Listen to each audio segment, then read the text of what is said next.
So ఇప్పుడు మనం కూడా తప్పు చేసినాం అనుకో, వాడిని అనే హక్కు మనకు ఉండదు. అప్పుడు మనం ప్రశ్నించలేము, ఇద్దరు దొంగలవుతారు. అప్పుడు నువ్వు నన్ను ఓడిసి నా కన్ను తీసినావు, నేను నీ కన్ను తీసిన, అందరం గుడ్డల్లం అవుతాం. No, that's not the way how it works. బుద్ధుడు అట్లా చెప్పిండా? మహాత్మా గాంధీ గారు అట్లా చెప్పిర్రా? నెల్సన్ మండేలా గారు అట్లా చెప్పిర్రా? ఐన్స్టీన్ గారు అట్లా చెప్పిర్రా? వాడు తప్పు చేస్తే వాడిని తప్పును ఆపమన్నారు, కానీ నువ్వు కూడా వాడు తప్పు చేసింది కాబట్టి నువ్వు తప్పు చేయమని అన్నారు ఎక్కడన్నా? ఇప్పుడు ఒక భార్య భర్త ఉన్నారు, భార్య ఎవరితోటో అక్రమ సంబంధం పెట్టుకున్నది అనుకుందాం ముచ్చట కోసం, మొగోడు కూడా పోయి పెట్టుకున్నాడు అనుకో, ఇక రిలేషన్షిప్కి అర్థమైంది, చచ్చిపోయింది రిలేషన్షిప్. ఒకరు తప్పు చేస్తే ఇంకోటి దాన్ని కరెక్షన్ చేస్తే ఆ రిలేషన్షిప్ కొనసాగుతుంది, అట్లీస్ట్ పిల్లల కోసం అన్నా. వాడు తప్పు చేసి నేను తప్పు చేసిన అంటే కథం, రిలేషన్షిప్ ఎండ్. అవునా కాదా? వాడు ఓడిచిండు నేను ఓడిచిండు అంటే వాడు చచ్చిండు నువ్వు చచ్చినావు. వాడిని ఓడవకుండా ఎట్లా చేయాలని ఆలోచించాలి, కానీ నేను వాడు ఓడిచిండు కాబట్టి నేను ఓడిస్తానని కరెక్ట్ కాదు అది. కాబట్టి బీజేపీ తప్పు చేస్తే వాడిని ఎక్స్పోజ్ చేద్దాము, వాడిని నియంత్రించడానికి ప్రయత్నం చేద్దాము. వాడే ప్రజల దృష్టిలో వాడు నీచుడవుతాడు, ప్రజలే వాళ్ళని వాడు మోసం చేసి గెలుస్తున్నాడు. కానీ నిజంగా జెన్యూన్గా నిష్పక్షపాతంగా ఎన్నికలు జరిగితే చాలా రాష్ట్రాల్లో బీజేపీ ఉండదు, కేంద్రంలో కూడా ఉండదు. కానీ వాడు మోసం చేస్తున్నాడు, ప్రజల్ని ఒక ప్రలోభానికి గురి చేస్తున్నాడు, లేకపోతే ప్రజల్ని యొక్క దృష్టి మరలుస్తున్నాడు, వాడు రకరకాల కథలు పడుతున్నాడు. బట్ దానికి కూడా ఒక రోజు వస్తుంది అంతం. కానీ వాడు తప్పు చేసిండు పక్క రాష్ట్రాల్లో కాబట్టి మనం తప్పు చేయాలని అట్లా ఆలోచించడమే తప్పు. ఓకే, రాజేష్ మామిడిపల్లి బ్రదర్, ఇట్లా ఎంతో మంది నిరికించారు. తప్పు అంటున్నా, వాళ్ళని 1% కూడా అలా ఏ కేసులో ఇరికించిన వాళ్ళని కూడా నేను 1% కూడా సపోర్ట్ చేస్తలేను. జానీ మాస్టర్ని బీజేపీలో ఇరికించారని చాలా మంది అంటారు. సో మనం దానికి 1% కూడా బీజేపీ చేసే తప్పిదాలకి మనం సపోర్ట్ చేస్తలేము. ఓకే, చెయ్యము. కానీ వాడి చేసింది కాబట్టి మనం చేద్దాం అనడం కరెక్ట్ కాదు. సింపుల్. సో తప్పేంటి? నేను జాలి పడతలేను బ్రదర్. నేను ఇప్పుడు అతని గురించి నేను జాలి పడతలేను. నేను బండి భగీరథ్ గురించి మాట్లాడతలేను ఈ కేసులో. ఓకే, ఇట్లాంటి కేసు రేపు బండి భగీరథ్ మీద అయింది, ఇంకోరి మీద అయింది, నీ మీద రాజేష్ మామిడిపల్లి బ్రదర్ మీద అవుతుంది, రాజ్బోడా మీద అవుతుంది, ఇంకా చాలా ఈ నాగభూషణం బ్రదర్ మీద అవుతుంది, లేకపోతే ఆ గొడిసెల శ్రీహరి మీద అవుతుంది, లేకపోతే సంజక్క కొడుకు మీద అవుతుంది, ఇంకోరి మీద అవుతుంది, లేకపోతే తులసిచంద్ కొడుకు మీద అవుతుంది. ఎందుకంటే ఆ చట్టంలో లోపం ఉంది, ఆ లోపాన్ని సరిదిద్దాల్సిన అవసరం ఉంది. సింపుల్. ఓకే, అది అర్థమైందా? కత్తికి ఏం తెలుసు? పొడుచుడు మాత్రమే తెలుసు. ఆ కత్తిని ఎట్లా వాడాలి, ఎక్కడ పెట్టాలి, దాన్ని ప్రొటెక్షన్ ఉంచాలా లేదా, గన్ను కాల్చడం తెలుసు.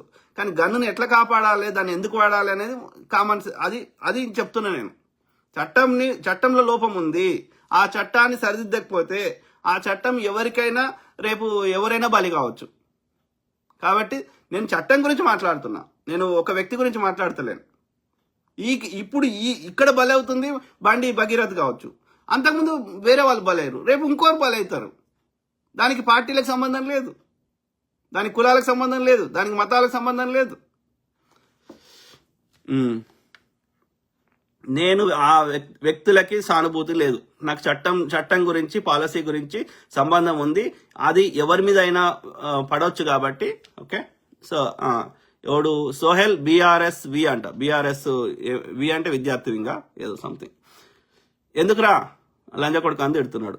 ఎందుకురా అరే ఏమని ఏం చేసినాం రా? అరే సోహెల్ బీఆర్ఎస్వి, ఓకే, ఏమని ఏం చేసినాం రా? నువ్వు మనిషి వారా లంజ కొడక? నోరు ఉందారా లంజ కొడక? ఓకేరా, కానీ ఏమంటున్నాం రా?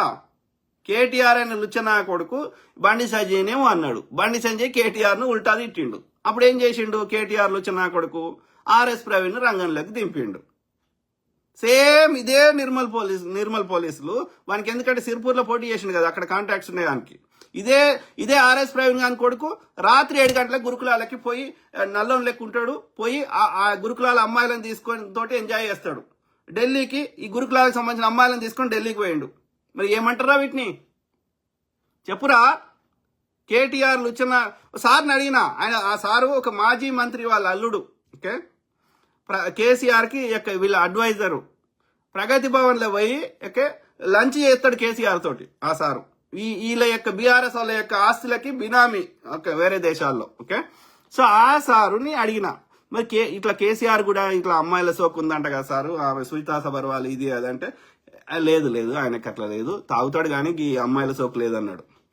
మరి కేటీఆర్కి ఉందా సార్ అని అడిగిన. ఏమో వీనికి ఏడికెళ్ళొచ్చిందో అంటున్నాడు సార్. అంటే వీళ్ళ యొక్క అత్యంత దగ్గర సన్నిహితులు చెప్పేది కూడా అబద్ధం చెప్తారు వాళ్ళు.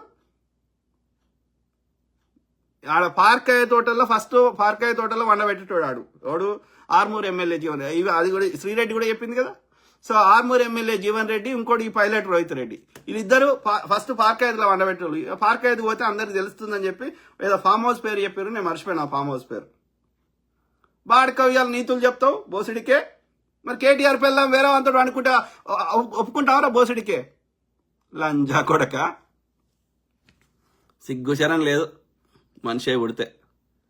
ఎథిక్స్ లేవు బీఆర్ఎస్ఎల్కి, ఎథిక్స్ లేవు. ఇలా కవితమ్మ చేసే కథలన్నీ చేసి దోసుకునే కాడికి దోసుకొని ఇక అయ్యవ వాటాలు ఇవ్వకపోతే, అంత కొడుకే నా వారసుడని ఇవ్వకపోతే ఆ కేసీఆర్ ఇవాళ మళ్ళీ నీతి వాక్యాలు చెప్తుంది. దొంగల్ ఆడు సోహెల్ అంటాడు, బీఆర్ఎస్ వాడు తిడుతున్నాడు. తిట్టుకో.